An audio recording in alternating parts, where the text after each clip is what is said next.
Hi everyone, welcome to the shack. I'm sure many of you will have seen the video that I did, I think it was last year, on the sort of slow death of longwave broadcasting, and it was quite a popular video actually. It's definitely had tens of thousands of views, and I was actually contacted by the BBC by a journalist, a freelance journalist working on behalf of the BBC for an interview, which actually then was published on the BBC website about the death of longwave broadcasting in general. When I did my video, Iceland, RÚV, so that's the sort of Icelandic National Broadcasting Service, announced that they were going to be closing down both of their transmissions on longwave on 207 and 189 kilohertz, and also around about that time I think RTE on 252 kilohertz were going to close down. So I did the video and it transpired RTE did close on 252, so now we just get a clear shot at Algeria. And last year RÚV closed their signal, shut down their signal on 207 kilohertz early last year. I think the mast was actually demolished. I think I saw a video on this on the 2nd of March 2023. So that left only one frequency on longwave remaining from Iceland, 189 kilohertz. So I think it's I can't pronounce them particularly well, but I think it's the IDAR transmitter mast that was demolished in March 23, and then there's the Helisander mast that is going to be, well, I thought was going to be shut down at some point this year. So what's happened is that, well, in the last few weeks I've noticed I haven't seen or heard their signal on 189 kilohertz. I thought it was sort of 2 or 3 weeks. As it happens, they haven't been broadcasting since the 5th of September. They sort of quietly stopped broadcasting. I don't believe any announcement was made. Perhaps they shut down for maintenance, I'm not sure. But they announced basically the day before yesterday that they weren't going to start transmitting again, and effectively the Icelandic service on 189 kilohertz has now effectively ceased for good, which is really sad,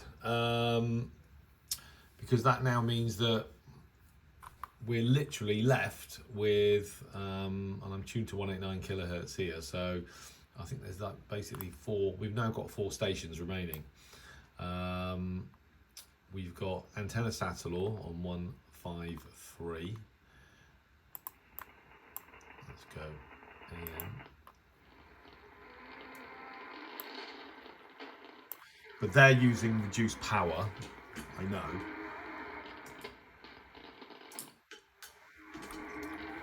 So that's Antenna Satellor. Medi 1 on 171. I've got 2 Wellbrooks, and there you go. And they're quite directional, obviously at these low frequencies.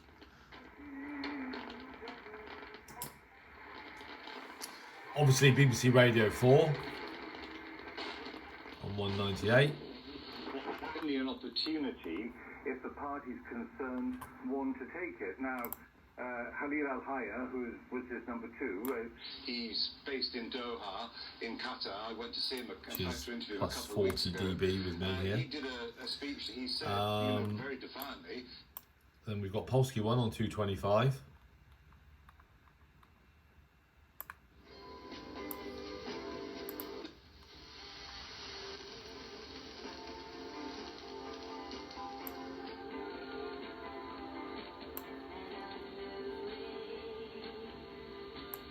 And Algeria on 252, chain 3.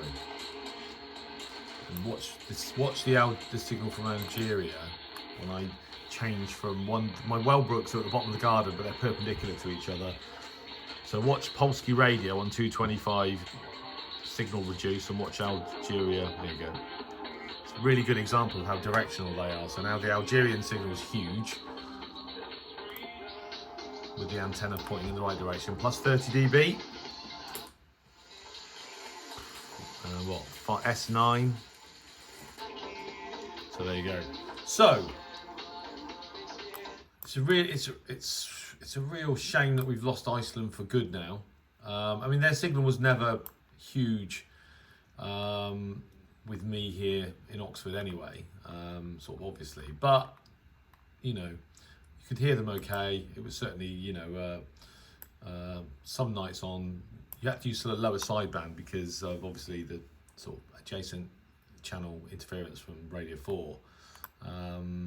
But some nights are actually quite a clear signal. So basically, so all we've really got, so we've got 153 antenna Satellor, 171 Medi 1, Radio 4, Polski radio, and chain 3. Obviously, there's 2 or 3. Well, there's a couple. At least now, still a couple of frequencies that Mongolia use, but apparently they don't have a sort of particularly regular schedule anymore.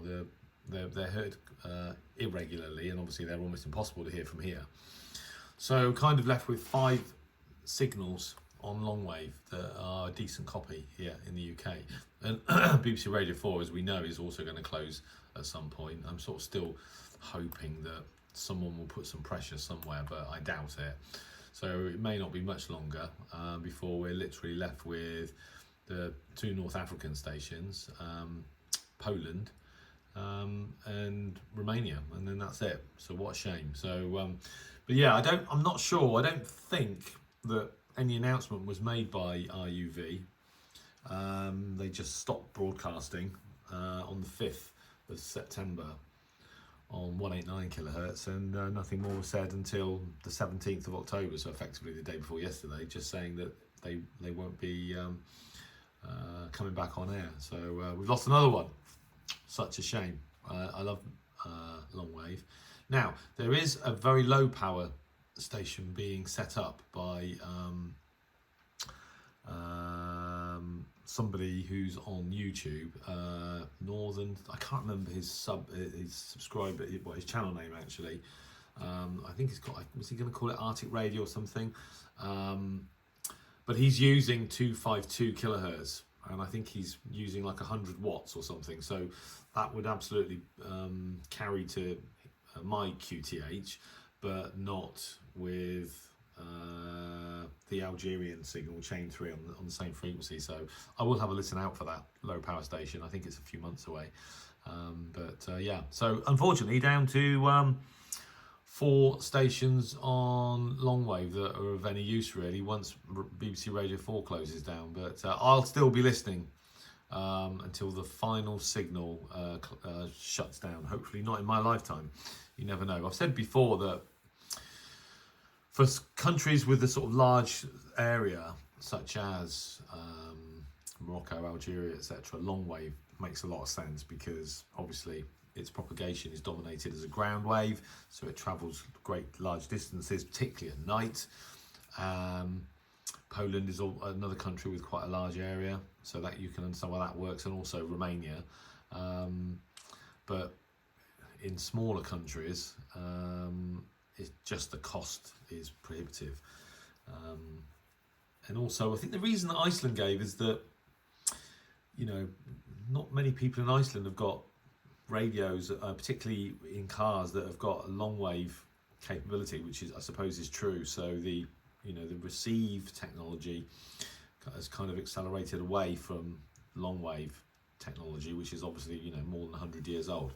That was one of the main reasons they gave for it, and they're relying now on an improved FM service.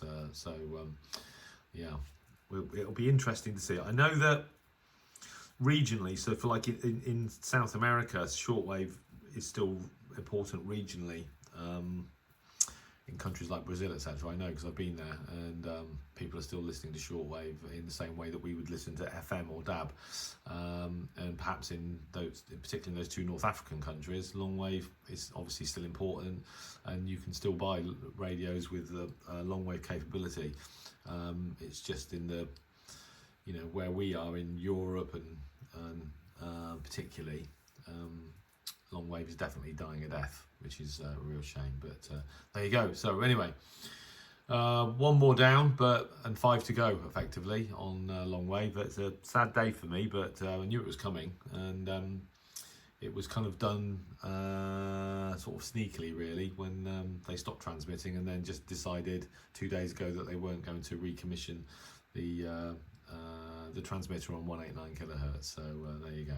Anyway, I just wanted to get that off my chest. Thanks for listening, and 73.